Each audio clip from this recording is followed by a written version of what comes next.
About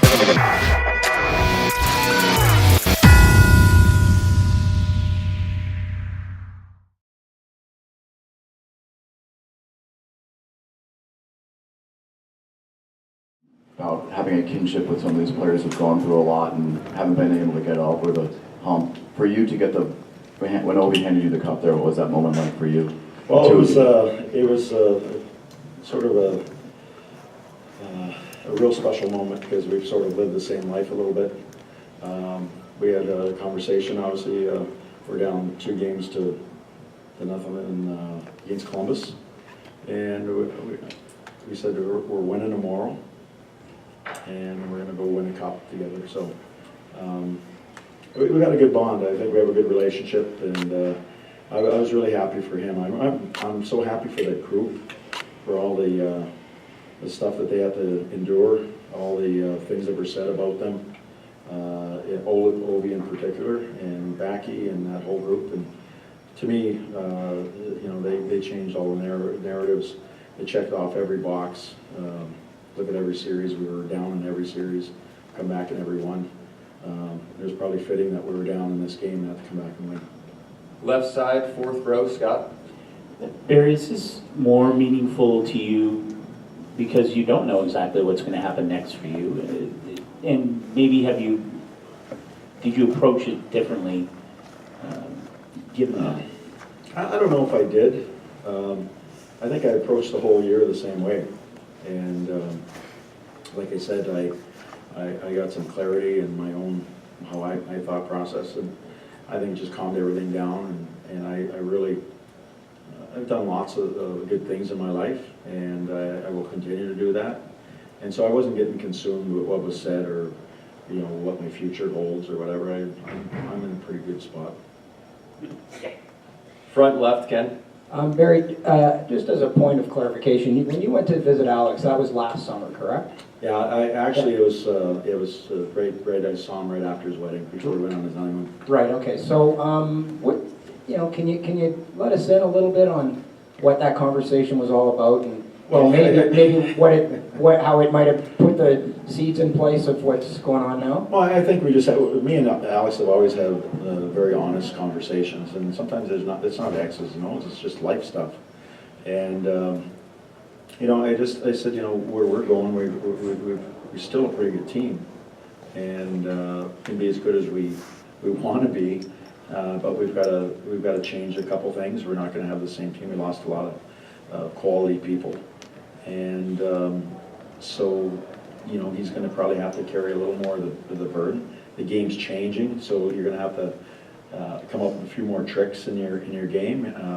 As you're getting older, we're going to have to train a little different so that you become the athlete that you always have, because the game, these young kids can absolutely fly, and you still got the skill set, you still have that, but we're going to have to lean more heavily on you, and you got to be ready for that. And you're the one that's going to set the tone.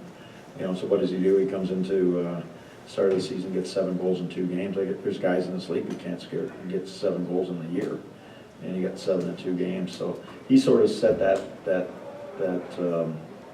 set the bar personally, because a lot of things were said about him that I think he is very prideful, and he just said, you know what, I'm going to prove you all wrong, and he did.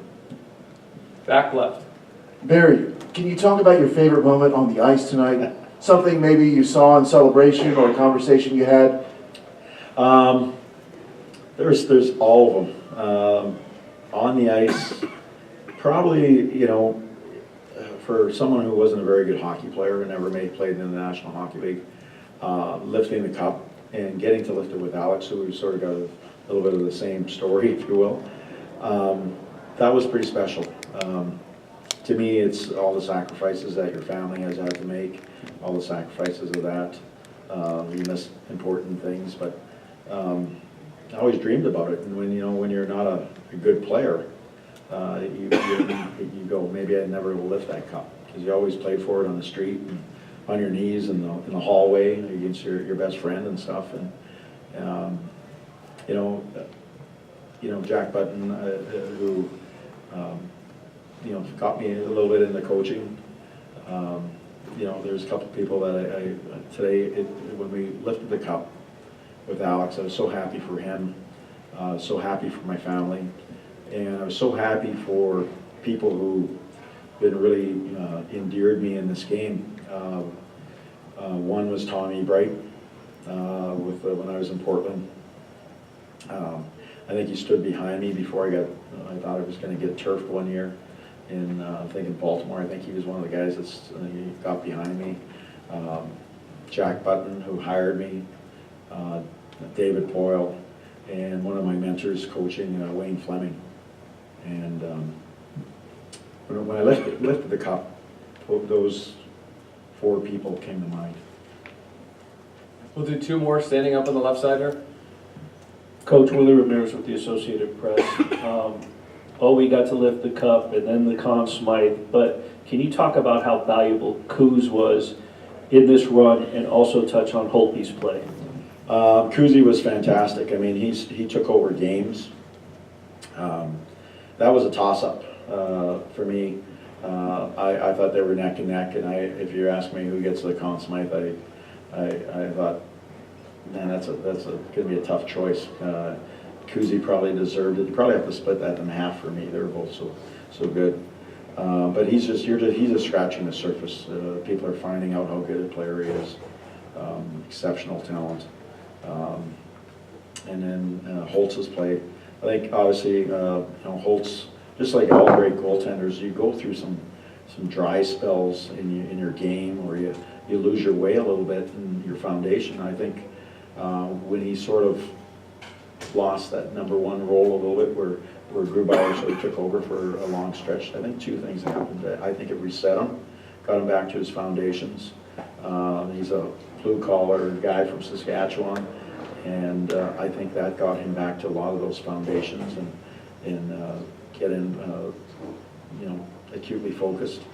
And then, with Holtz, I think, we had a conversation, and he was very respectful. He understood that he wasn't going to start in the playoffs, but he said, if I get a chance to go back in, I'm going to be really good for you.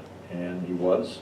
And I think also when you get reset, you get a little bit of a break, because he's a guy that puts a lot into his craft. You see the preparation before games, and he didn't have to play as much too, so that might have been the difference. Last question, Pierre, left side, 4th row. Barry, I let out a giggle earlier when you said I'm in a good spot, because I was thinking a coach on an expiring deal has maybe never been in a better spot, but I know that's not what you meant. Yeah, no, I'm just in a good spot personally. I love what I do in Washington. I love the guys, and so yeah, I'm just in a good spot, a good place. I didn't mean it any other way. I know you giggled though. And if you don't mind me asking this, I know the timing isn't great, but I think so many people who cheer for you and are happy for you are also wondering about your future. I mean, do you think there is one with the team you just won the cup with? Oh, absolutely. Absolutely.